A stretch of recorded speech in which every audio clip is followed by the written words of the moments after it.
Hey everyone! Today I'm going to walk you through how to get Adobe Animate on your PC or Mac for free. First, click the link in the description below to head over to Adobe's official website. Once you're there, hit the free trial button. Choose the business plan, which gives you a 14-day free trial. Enough time to dive into all the animation tools Animate has to offer. Next, click Continue.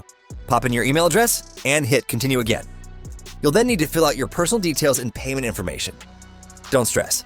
Adobe won't charge you until the 14-day trial is up, and you can cancel any time before then if you decide it's not for you. Once everything's filled out, click Agree and Subscribe.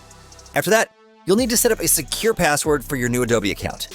Once that's done, you'll be prompted to download the Creative Cloud desktop app. Go ahead and install it. Then log in using the same email address you just signed up with. When Creative Cloud opens, head over to the Apps section, find Adobe Animate and click Install. And there you have it.